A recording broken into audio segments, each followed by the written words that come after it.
say how big that surplus is because it doesn't matter. But you can see there's a surplus there at A and B. And it comes down to here and some lesser amount. Let's see. What's that look like? About 80, right? Okay. How much tax revenue is being collected here? You rocket scientist, you? Oh, it's math. See, sorry, I have to make fun of that. It's just people react to the most minimal math with shock and revulsion and all those other bad things. We're taxing concrete, right? And we're taxing it at $20 a pop, $20 a ton. How many tons are going to be subject to that tax? Now, if you were in the political realm, it would be the whole 100. At least they would imagine that. It's called static analysis. It says the official tax estimates of the government based on a proposed tax increase or decrease will be based on the original quantity. I know it's weird, but there's political reasons for it. Some reasonable excuses for it, because most of the time it's not obvious how much the tax base is going to be affected by the tax rate going up.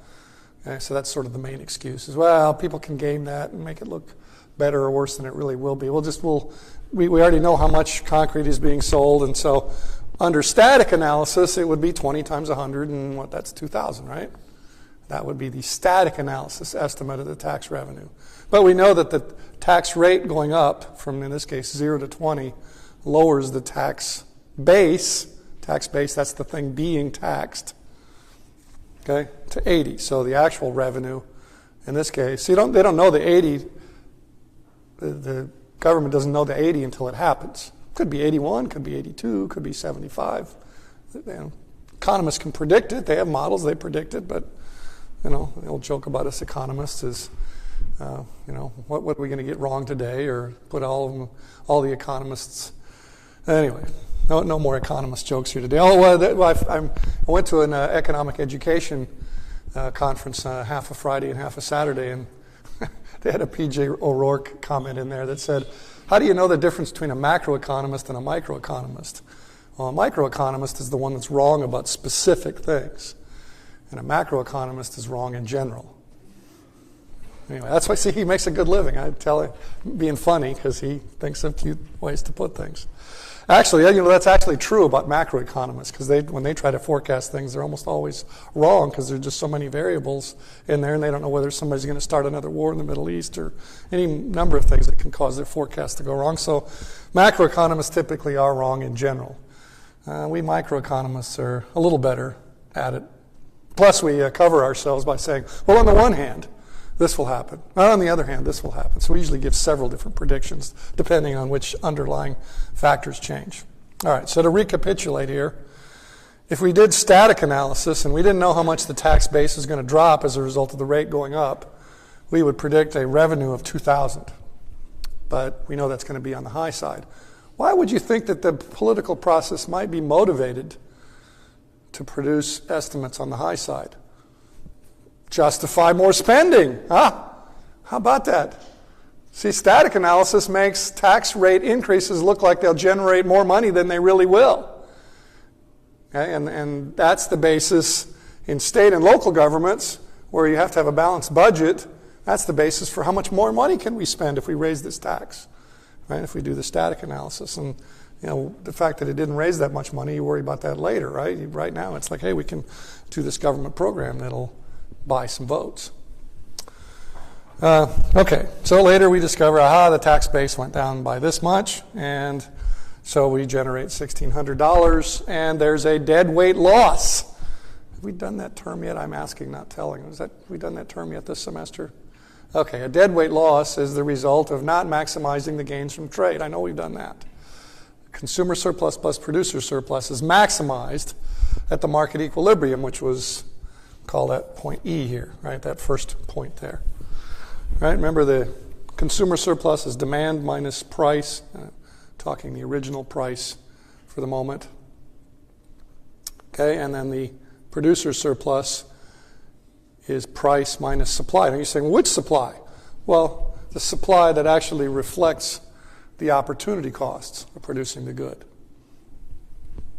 Okay, whereas the S1, that's opportunity costs plus somebody sticking a tax on it, which isn't really a production cost per se, but it's cost of doing business, right, once the tax is in effect. All right, so at point E, we maximize the gains from trade. How much of that do we lose by imposing this tax? Well, the equilibrium moves from here to here, so we lose this much gains from trade. Let's give this a point here a name. So you got point C, call that point F.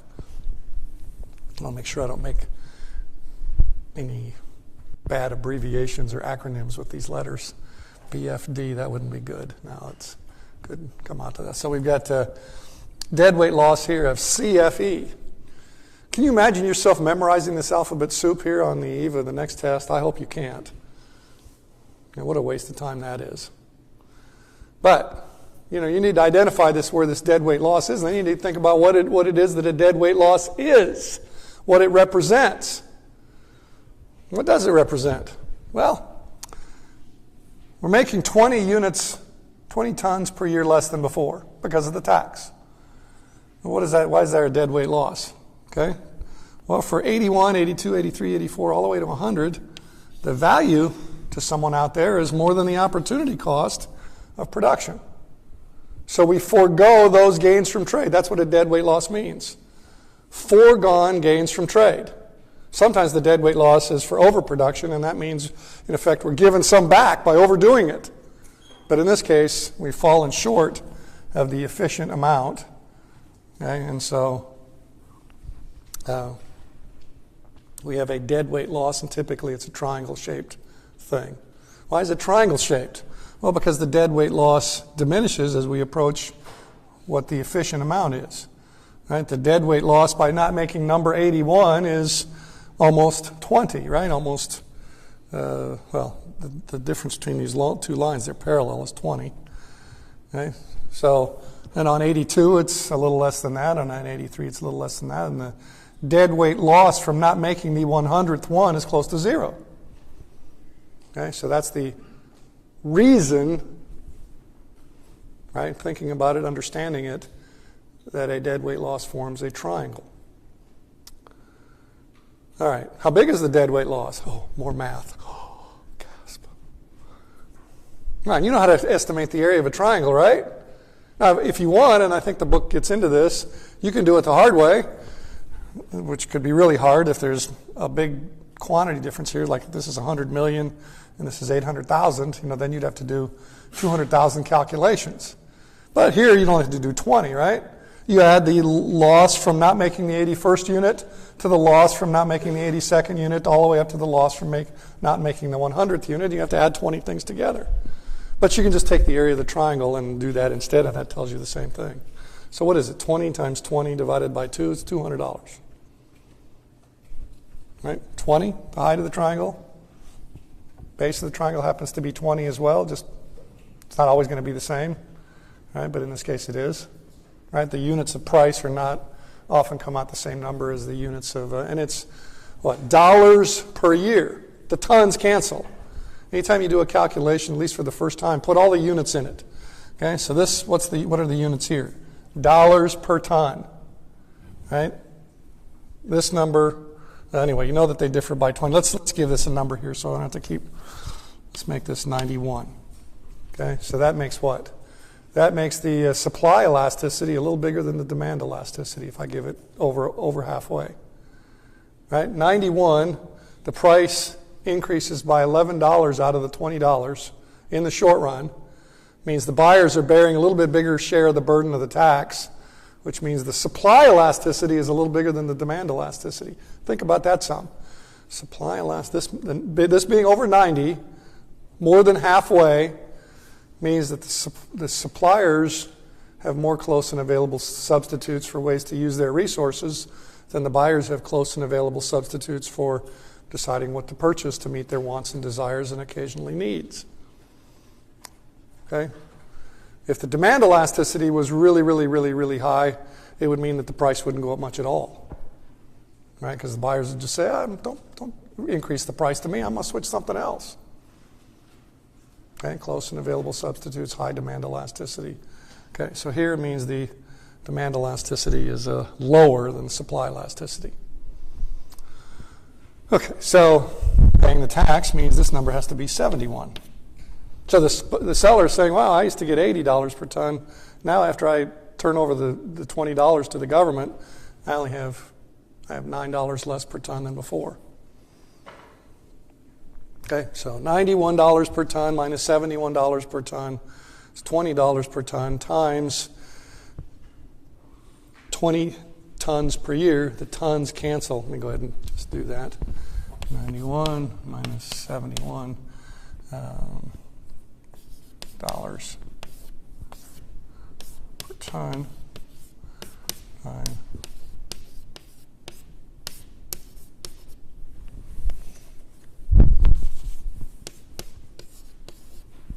Okay, and this was where that came from. So, okay, so what's left? Dollars per year. Okay, always know the units of your numbers, otherwise you'll embarrass yourself in the real world. It means you haven't thought about it much if you don't know the units of your numbers. Remember, elasticities don't have units. Pure number. All right, well, that gets us a little ways. Want to do some Q&A or jump into the PowerPoint? Your call. Do some top hat stuff here in a second. Let's do attendance while you're all pondering whether you have questions. And there.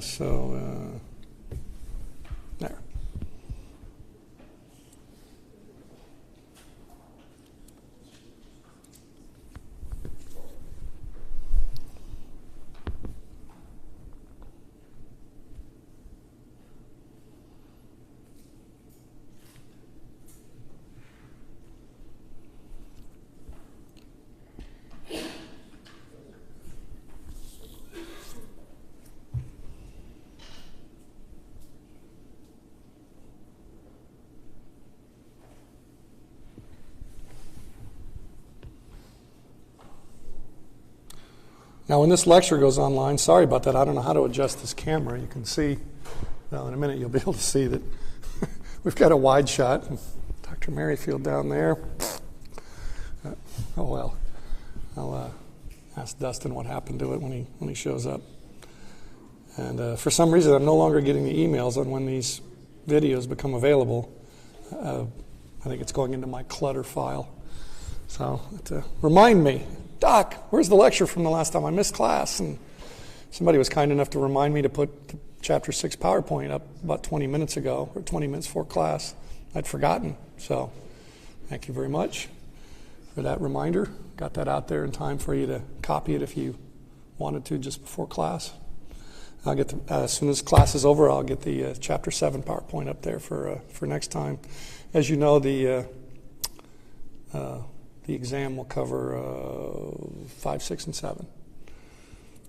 Cover 8? No, I don't think so. All right. Let's see. All right, just go through the PowerPoint a little bit, just kind of see where we are. Oh, did I already put that up there? I must have downloaded it already. All right, there it is.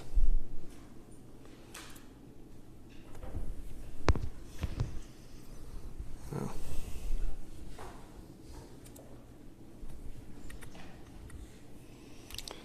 All right, so commodity tax, sales tax, excise tax. We're talking about a tax on a good or service. Okay? Of course, you know there are all kinds of different taxes. By the way, think about that tax base versus tax rate thing a little bit. Whenever you tax something more, there'll be less of it than before.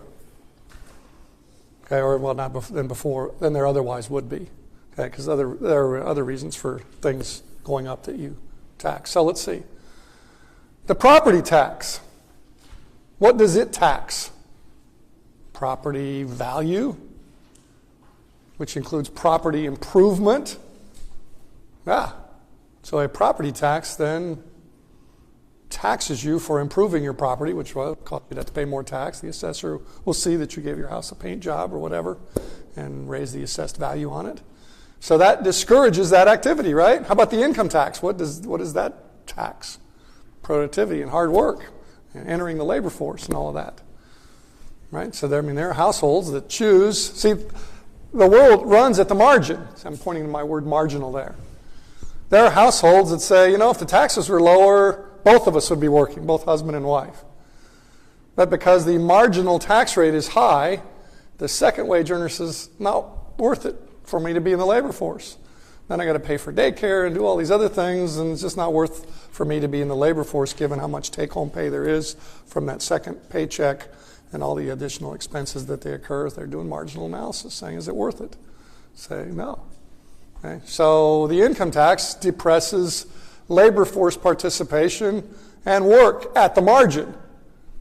Okay? So in other words, you can say, well, yeah, I need a job because I've got to have income, but I don't need necessarily to work overtime. See, at the margin, you're thinking, that tax rate on that additional income is so high, I don't get to keep much of it. For example, when I do summer projects, that's in addition to my regular salary, I figure I get to keep about half of that money that I earn. So, the cost to whoever wants me to do the work is the full amount, right? Let's say it's a $10,000 project. I figure by the time I pay the taxes on it and then the Social Security and everything else, I got about a little over $5,000 out of that. $10,000 actually goes into my disposable income. And so they're thinking, is it worth $10,000 to pay John Merrifield to do this project? Because that's what it's going to cost them. And I'm thinking, is it worth $5,000 or a little bit more than that for me to do it? Kind of an interesting situation because half of it goes off somewhere else. All of that stuff about marginal opportunity cost, right? So then I figure the $5,000 against what else I'm not going to do during the summer in order to do that work. And sometimes I say, nope. And then sometimes I say, yeah, I'll still do it.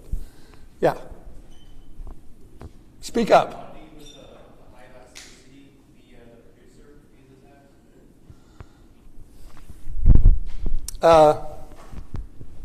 I didn't catch all of that, but I think you're referring to the 91 here being a little above the midpoint, right? A little above the 90. This says that the supply elasticity is larger than the demand elasticity because the seller's cut only went down 9 of the $20. Now, all of you do keep in mind that short run. Now, you're smiling, which means I may not have heard what you asked. Try it again if I didn't catch the gist of your question.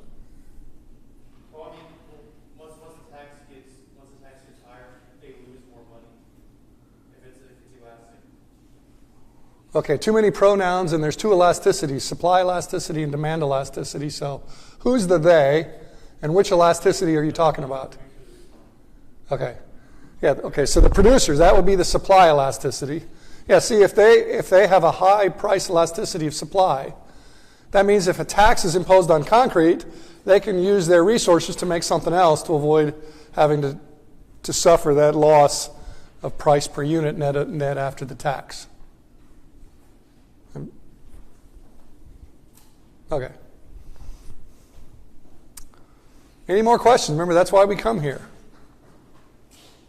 And see, some don't because they figure, well, he's not going to read me the book and spoon feed me the content, so why should I come? Well, all right, if that's what you expect from a class, then, you get some of that here. Simply, we'll go over some of the content, but I'm trying to do a little bit of in-depth of the hard stuff rather than reading you the relatively easy stuff.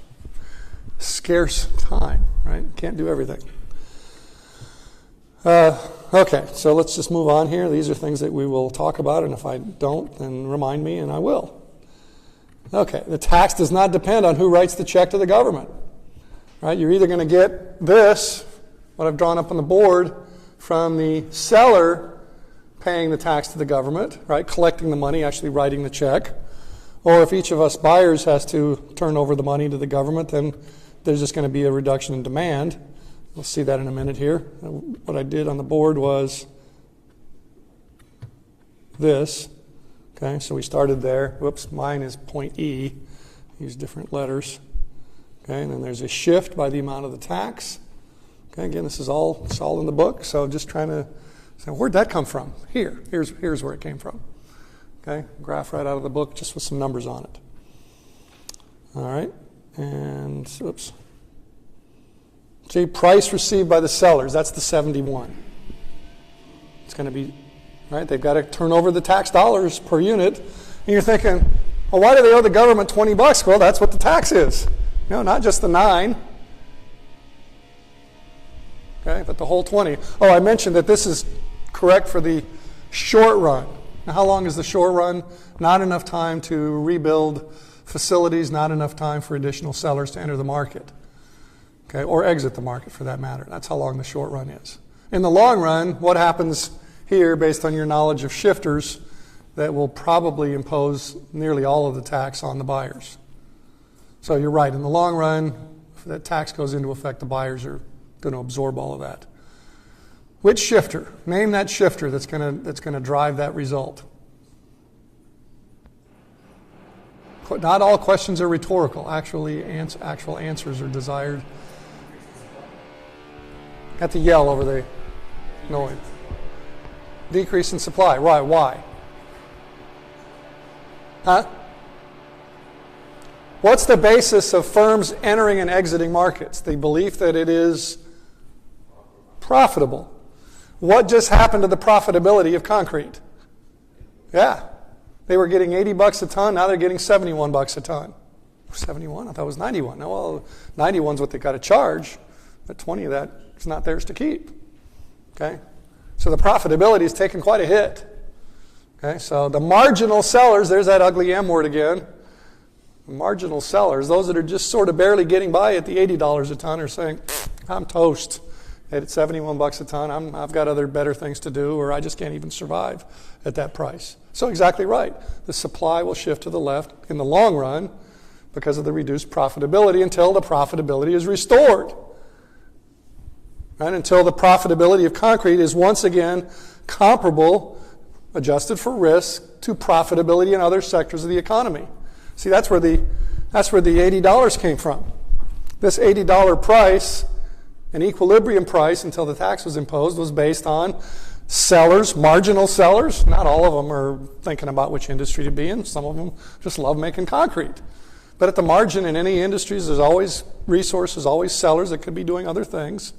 And so they're evaluating where the profitability is best given their resources. And $80, they were sort of a balance between profitability elsewhere for those marginal sellers and profitability making concrete. Whoops, that got disrupted by the tax. Okay, so originally they try to jack up their price to 100.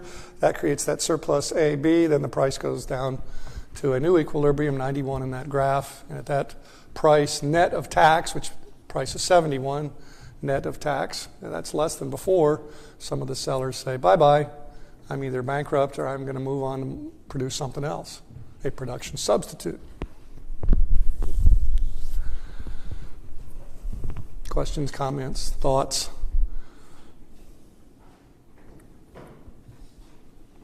Okay, now, you can show the exact same thing with the tax on the buyers.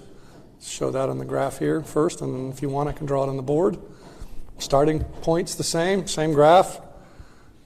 Okay, and then you shift the demand line down by the amount of the tax. I prefer the supply shift because it actually shows what the equilibrium will be. See here, point D looks like the new equilibrium, right? Price is lower than before as a result of a tax? No. The price paid by the buyers is going to be at point B, right, where there aren't two lines intersecting. But anyway, the graph shows the same thing. There's a shift depending on who's actually remits the tax to the government, and the equilibrium quantity moves to the left.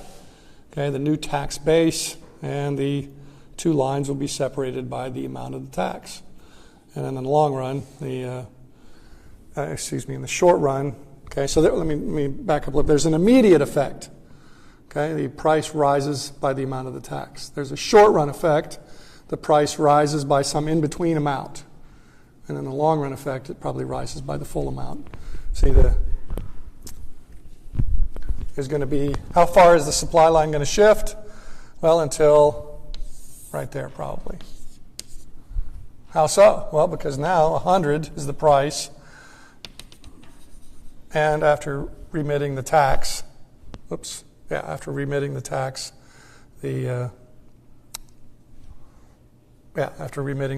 price is back down to 80. net of the tax. Now, what's the net effect of this? Fewer sellers. Okay, in the long run, the quantity is lower, but the sellers that remain are pretty much back in the same position they were before, making $80 net of the tax.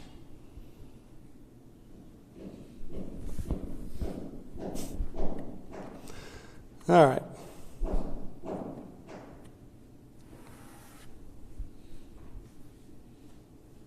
Okay, so that's what we just did.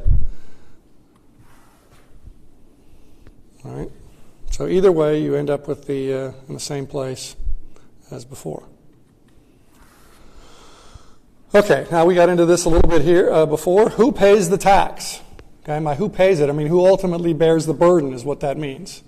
Who ultimately gets socked with either a lower price for the selling or a higher price for buying. The less elastic side, again, it's just common sense once you get to the buyer or the seller is going to have to bear the larger share of the tax depending on which one of them is most or least able to respond to that higher price, which means closeness and availability of substitutes, as it says on the bottom there. The less elastic side of the market, right? The sellers or the buyers with the fewer close and available substitutes will bear the greater burden of the tax. In fact, there's a ratio.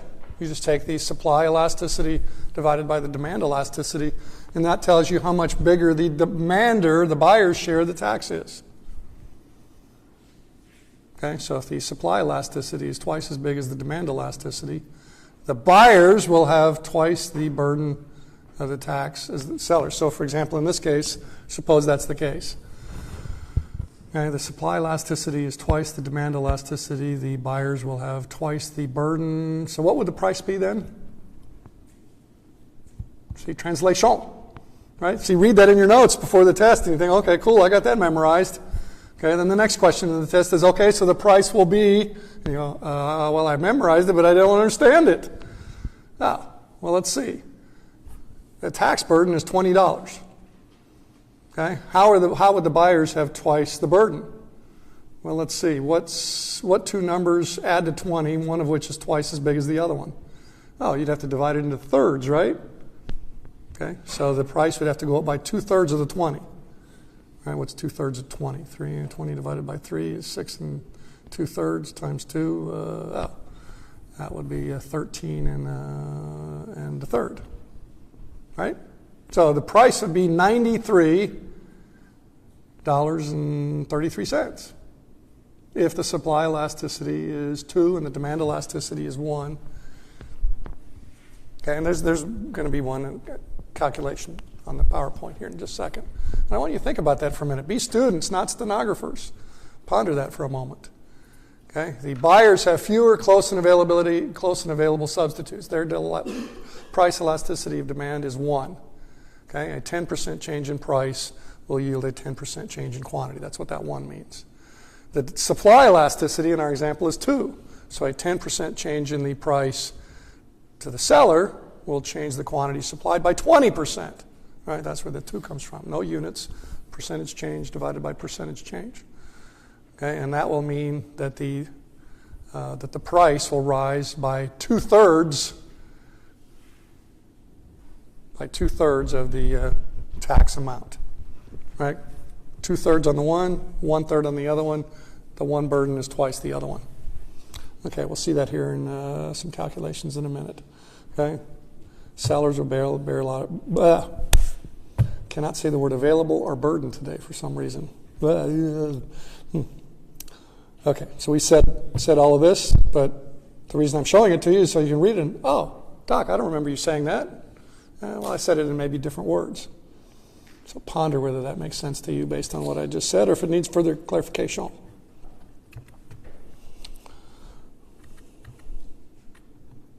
Okay, so what is, in a picture sense, what does that mean? See, that helps too, to have graph paper and draw some of these graphs. See, the demand more elastic means it's flatter looking relative to the supply line. Okay? Steeper means less elastic, flatter means more elastic, all things being equal. And remember, keep in mind that the upper one half of the demand line, no matter what its slope is the elastic half, and the lower one half line. But you see, it's so flat that we don't even see the lower one half of it, right? Because it doesn't get down to the x-axis, right? So it's elastic, very elastic demand relative to supply. So what happens here?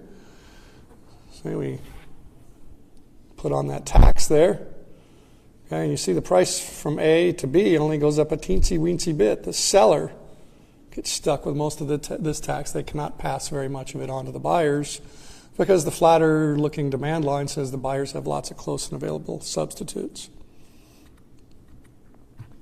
Okay, when the supply, okay, same words there, only in case of supply now, we redraw the picture. This is how you study, by the way, drawing these pictures, not copying them. Okay, you first look at it, you study it, and you think about it, and you get to duh, and then you say, I think I have it. Close book, close notes, get out some blank sheets of paper, draw some graphs. Say, what if, a big part of studying. Okay, what if the demand is more elastic than the supply? If you can't draw that picture, you didn't, whatever it is you called studying wasn't good studying. Right? If you don't know what those words mean in terms of a picture, back to the drawing board. Okay, so in this case, this is what you'd want to draw if you wanted to draw with the supply being more elastic than the demand, although they drew the demand pretty elastic here as well. A little steeper would have been good. Okay, and then we add on the tax there without an actual shift, right? Because the tax will shift the quantity to the left. Okay, and then the amount of the tax is the difference between the supply line and the demand line. Okay, but the price goes up quite a bit compared to the original price, which means the buyers got stiffed. They had to bear the burden of the tax.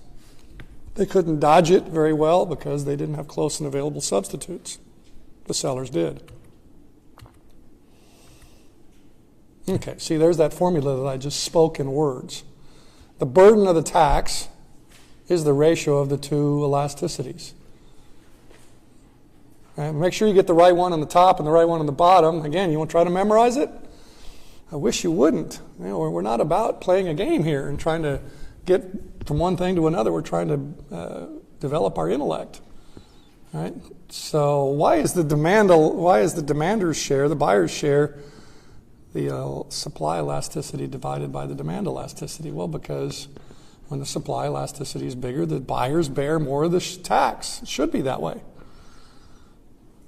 Right? But you might be tempted, based on the description, the words, to have the demand elasticity on the top. Well, then you'd have it backwards. And that, by the way, will be one of the answers on the test, with it backwards. One of the wrong answers. Question like this, one of the choices will be E sub D divided by E sub S. So if you remember it backwards, because you didn't take the time to understand it and think about it, oh yeah, there's the right answer. Nope. Okay, it's got to make sense. Okay, if the supply elasticity is bigger, and indeed, it's a formula to the degree that it's bigger, the buyers will bear more of the tax burden. Right, that example we just did with and it's just borrowed from here, except with my numbers. Okay, here it is. Supply elasticity of 2, right? Demand elasticity of 1. That was the one we just did in words without me writing anything on the board. Here's an example up here. Okay, it's a $1 tax in this case, okay, instead of a $20 tax. Okay, but the price goes up by 2/3 of that $1, and the seller gets 1/3 of the tax less than they did net of the tax.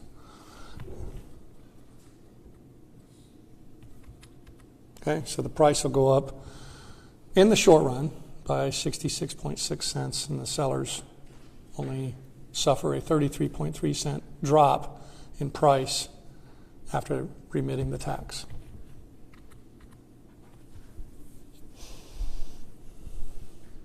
Yeah, here's one of those things that in life that tell you, hey, you should have paid attention in your economics class. A bunch of members of Congress didn't pay attention in their economics class and said, oh, we'll put a tax on yachts and fancy other things that only rich people buy. And rich people, they've just got money coming out the whatever. And so they won't care. They'll just cough up the money and pay it. Whoops. No.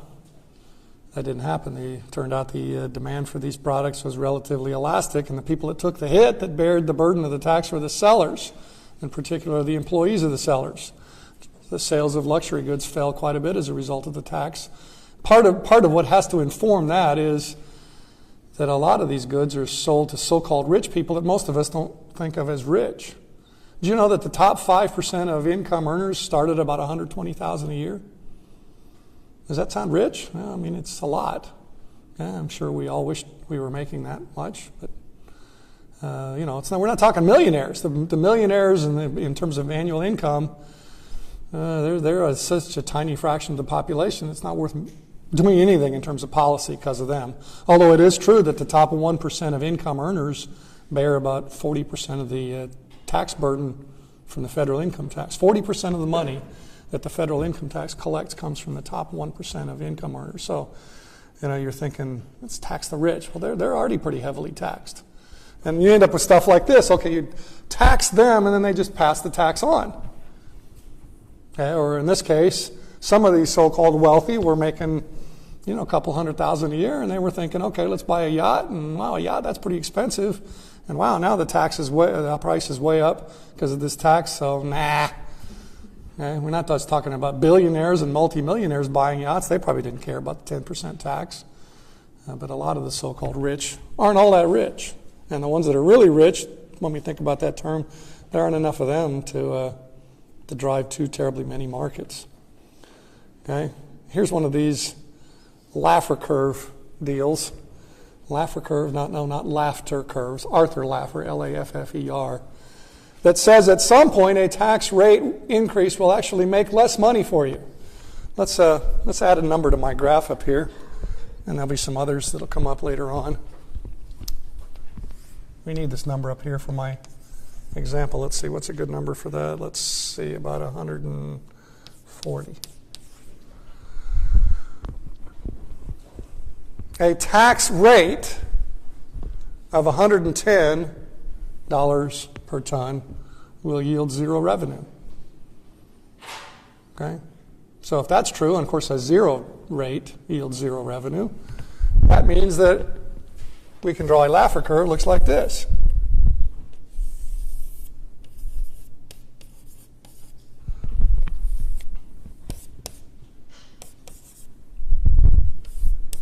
Small t with a little curly thing for tax rate. Some of you wonder where the 130 came from. 110, excuse me. I misremembered my number there.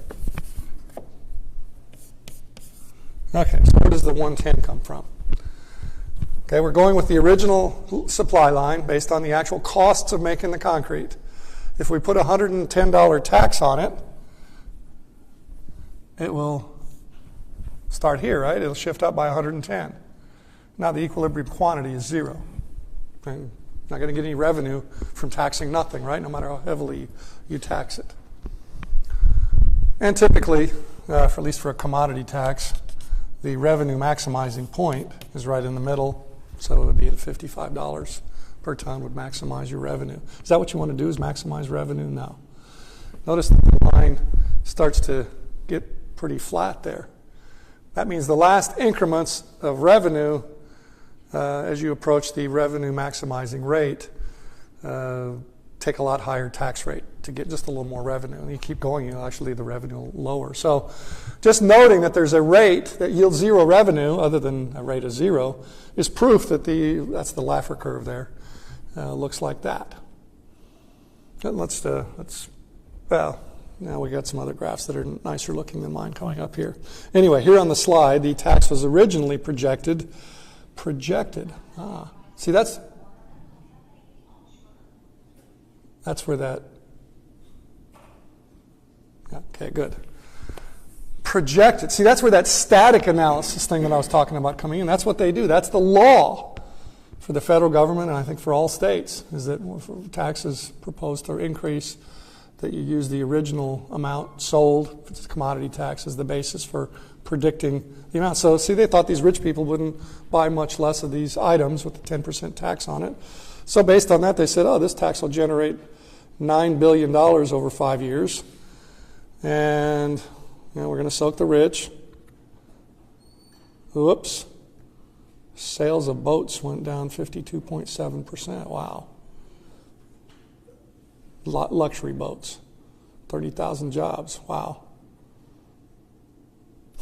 There was a net loss in terms of to the government between the revenue that did come in and all these jobs that were lost that had to pay unemployment on. It was a $7 million loss. Right? Not just zero revenue, actually a loss considering the safety net costs. By the way, what was the elasticity there? Just in real rough numbers. 10% tax. Now, as I say, rough numbers, let's assume that it actually went up, price went up 10%. We know based on this that the price didn't go up quite 10%, right? At least in the short run. But in the long run, it probably did, and who knows how long the long run really is in this case. So we'll go with that change in price of 10%, right? Because the tax was 10%. Now, you can divide by 10 real easily in your head, right? You student/stenographer choosing which one you are right now. Okay, and elasticity, the ratio of two percentage changes. The percentage change in price, 10%, right? Looking at the slide, what's the percentage change in quantity? Sitting right there in front of your face. What's the percentage change in quantity? See, if it doesn't, that's one of the things that tells you didn't learn the concept. If it has to be called exactly the same thing, and you can't recognize it unless it is, then there's a problem. Sales, right, is the change in quantity. Right? The quantity sold. Okay? So what's the elasticity? 5.27, right? 52.7 divided by 10 is 5.27. Pretty high elasticity. So those rich people do care what the price of the boat is. Now, if the price went up less than 10%, right, as this graph shows, right, the price doesn't go up the full amount, it only went up part of that, then the elasticity is even bigger, isn't it? 52.7 divided by less than 10%. Wow, that's a humdinger of an elasticity. That means people are just saying, let's buy a boat. Oh, can we afford it? And wow, it's a lot. And, whoa, it's 10% more. Makes a big difference for those semi-partial rich wannabe people, which are the vast majority of the so-called rich, not the truly mega rich that have money falling out of their pockets as they walk around. See, that's the image most people have for the rich. And there are people out there like that, but there's just not enough of them to get all that excited about or base policy on in most cases. Now, at least they were fast learners, right? Instead of going another round of paying $7 million in unemployment benefits, although, I guess the unemployment benefits run out and they find new jobs eventually. But even so, it wasn't making the government a whole lot of money and causing a fair amount of trouble, so it was repealed. Here was somebody who had lost their job or saw other people losing their jobs. Indeed. Again, she said, was only going to soak the rich. Well, it depends on your definition of rich. You have to be fairly rich to even think about buying a yacht, right? But not that rich to where you don't care what the price of it is.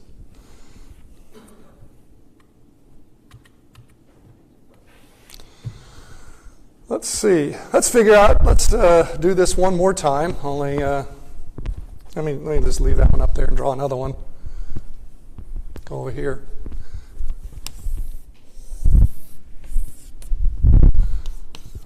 Okay. See, I'm doing this and hoping for questions because I know this isn't easy.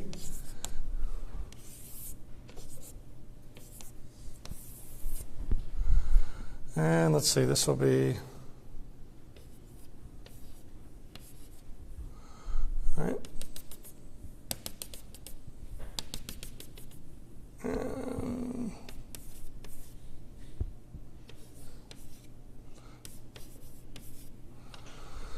All right. We'll do a top hat one here in a minute just to see how I'm doing. Although, I'm tempted to have some participation points and something on that top hat because I think that some people are not just kind of pushing a number. It doesn't count on my grade. See, part of the deal with the top hat thing is if you try hard and you make a mistake or get it right, you'll get that out of your system for later. If you just think, it doesn't affect my grade right now, and just push a button, who cares? See, then then the getting it out of your system will be when it's graded. So anyway, I try not to change things in midstream, so maybe I won't do that. All right, so what is the tax revenue for the increase in the tax, the first increase in tax of $3? This is the S0, which means there's no tax in effect with this being the supply line. Okay, and this is with the $3 tax in place, and this is with a $6 tax in place. Okay, so the $3 tax generates how much revenue and how much deadweight loss? Which one's the 45? The deadweight loss. I haven't figured it yet myself. Yes, that is right. 45 is the deadweight loss from the initial $3. And 300 is the revenue. Okay, that's how long it needs to take you on the test, too. Okay, because if you haven't gotten it to where you're doing it that fast, you're going to eat into your time for other questions. All right. Now, part of the reason I put this up here is to give you some sense for what this means, right? The fact that the line starts to flatten out here. What's the revenue from a $6 tax? And what's the deadweight loss from it?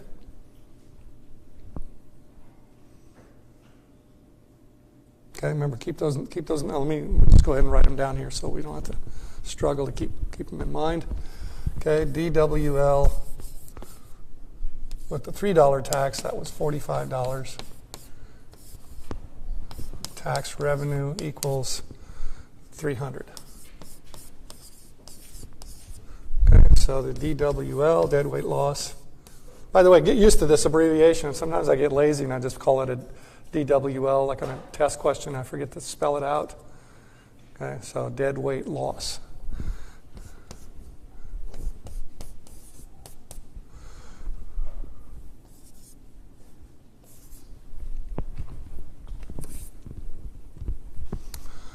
All right, so what do we have here for the deadweight loss from the $6 tax? Yeah, 180 is the deadweight loss from the $6 tax. And the tax revenue is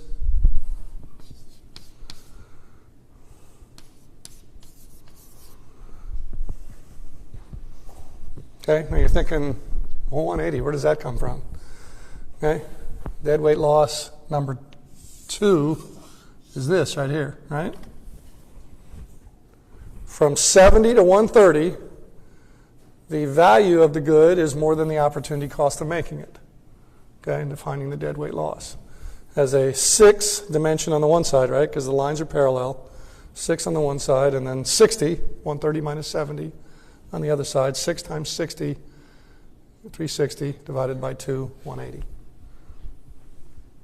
Okay, and then the revenue would be the $6 per unit tax times this tax base of 70. 6 times 70 is 420. So notice what happened. The first $3 yielded this much deadweight loss, and another $3 on top of that. What is that? 4 times the deadweight loss. The deadweight loss went up by 135 for the second increment of $3 additional tax. And the revenue only went up a little less than half of that same amount. So the first $3 of tax yields $300. The second $3 additional amount of tax yields only an additional $120. See, it's doing this thing. And, well, I drew the graph so that it was one other thing I was going to do, but I can't the way I drew the graph.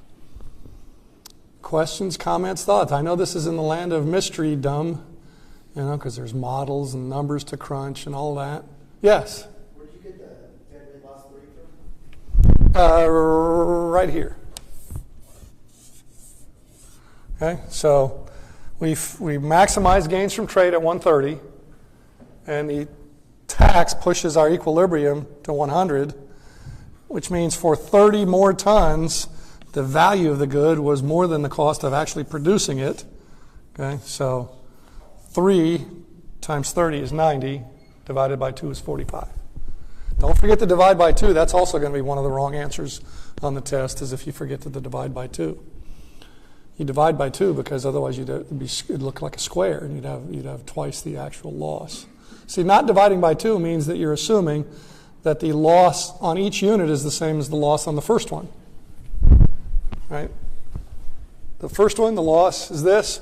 If you don't divide by 2, you're assuming that the loss on each one is the same thing. No, it shrinks.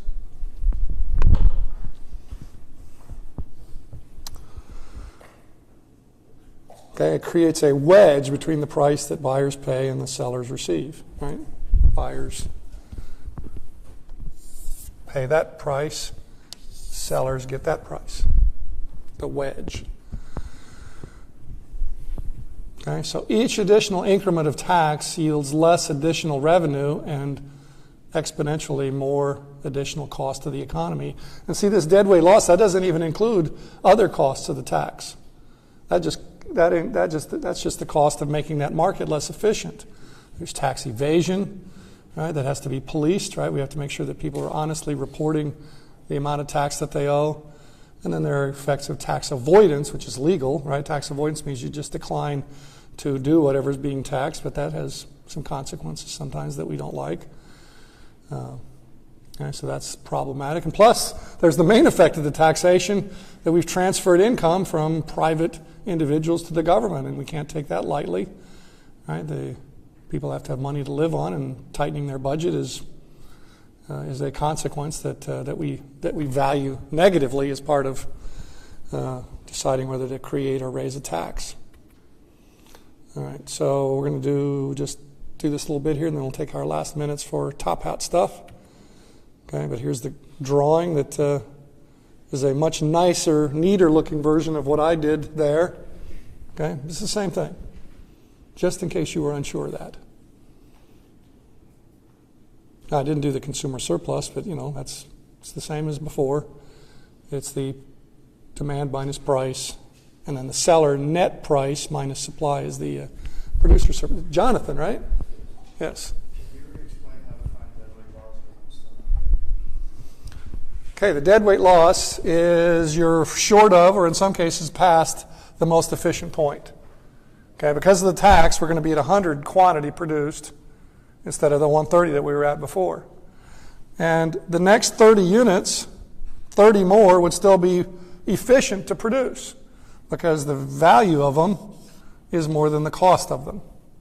But we don't produce those because of the artificially high price because of the tax. Now. Okay. Oh, you mean just the math of it? Okay.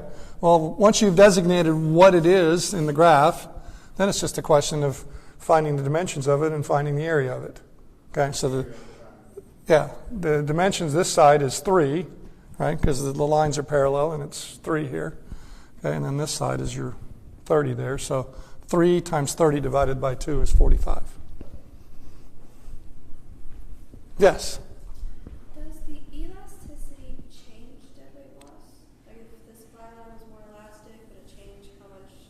That sounds like a good subject for experimentation.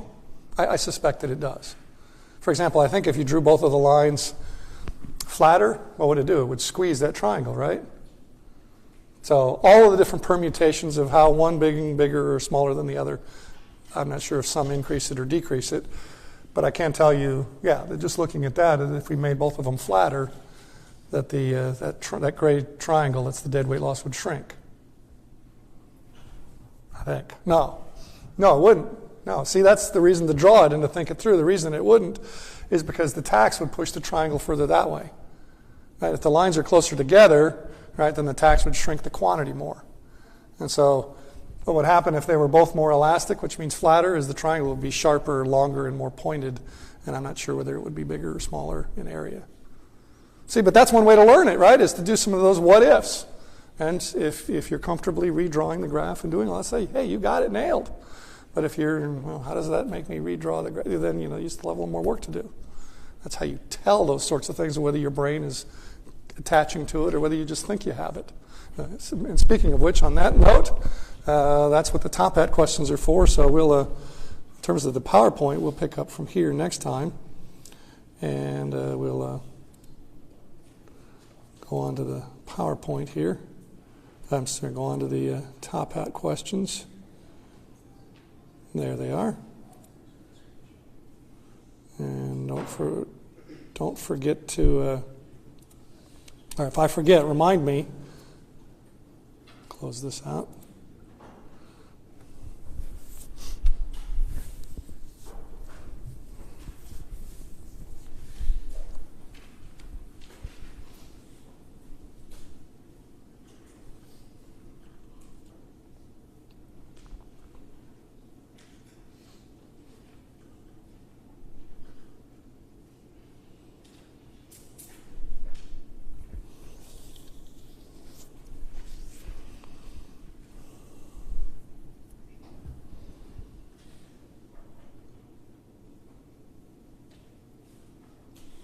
Okay, cool.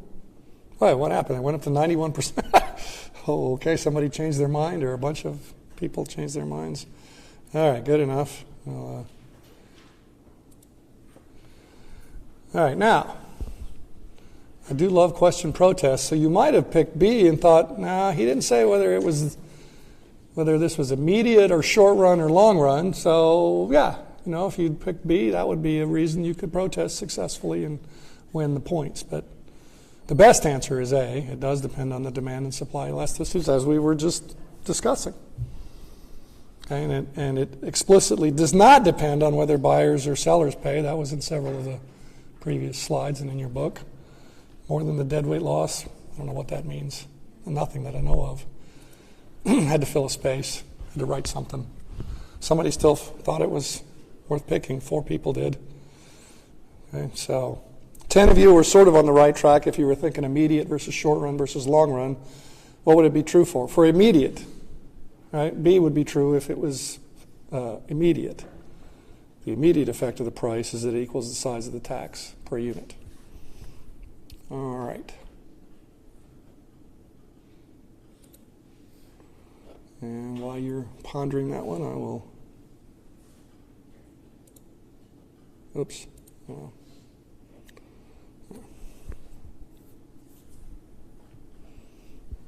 And see, now I did specify immediate.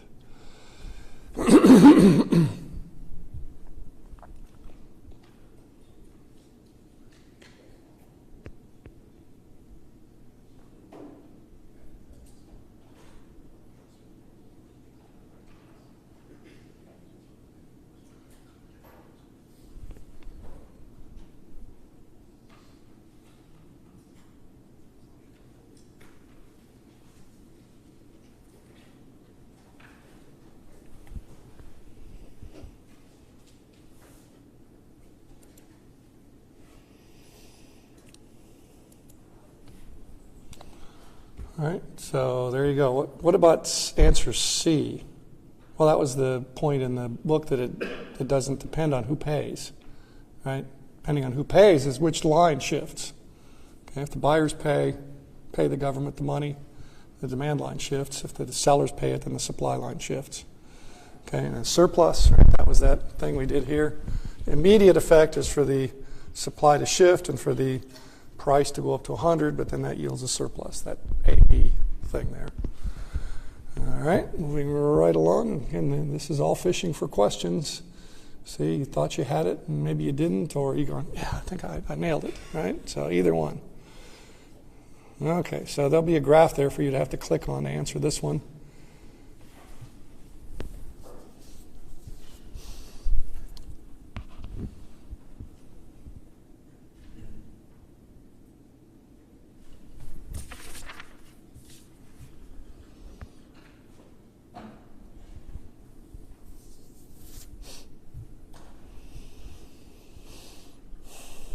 Guarantee there will be a question like this on the homework and on the exam.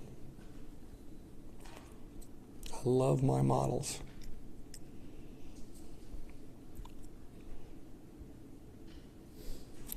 Lucky for me, at my age, my wife still looks like a model.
how this works to show it, so I don't have to take the time to draw it. There we go. Look at that. Okay, so with the $6 tax, the line shifts from S0 to S1, and the quantity then is 570. 6 times 570 is 3420. Now, see, one way I could easily rewrite that question is with static analysis, so then the answer would be A. 6 times 800.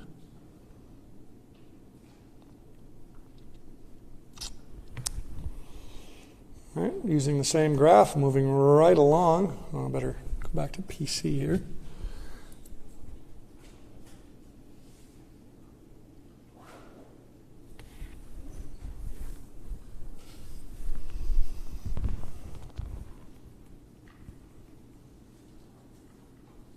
By the way, do provide feedback if you are so inclined, and I always appreciate it in terms of the use of your 75 minutes here. More of this stuff, less plotting through PowerPoints, more, less, you choose. So far, only one person has weighed in on that, and I certainly appreciate that.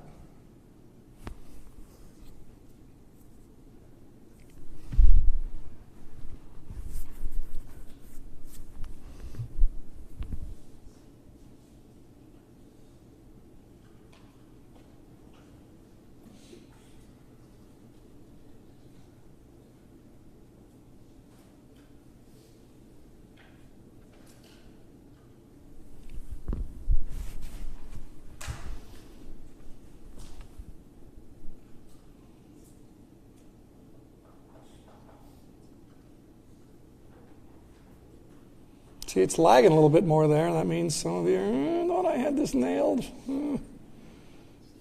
Yeah. Okay, so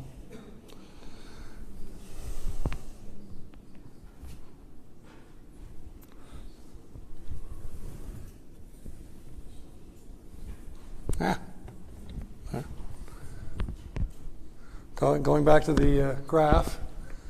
Okay, the dead weight loss would be between the 570 and the 800, right? The reduction in quantity for those last 230 units. Okay, the value is greater than the opportunity cost, so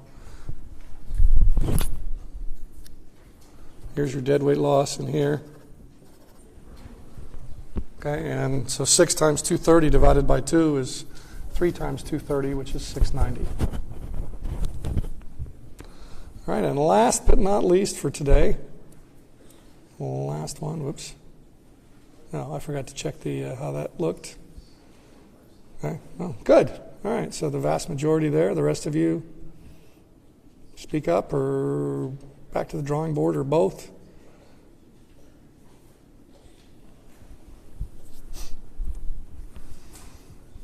Oops, somebody say something.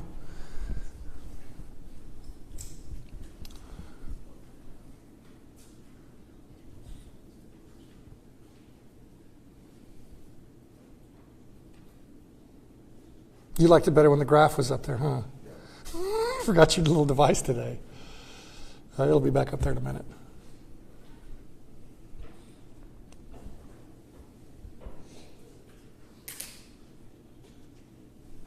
And I will drop the Q2, 3, and 4, and 5 into your box there in a minute. I will remember that you'll have those.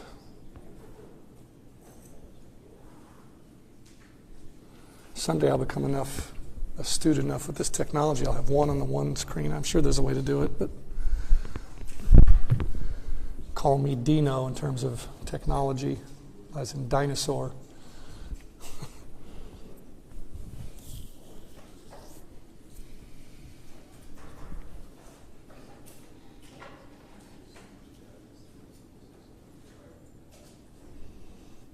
All right, we're kind of running short on time here, so let's do that. Okay, so back to the graph here, 2760. Oops.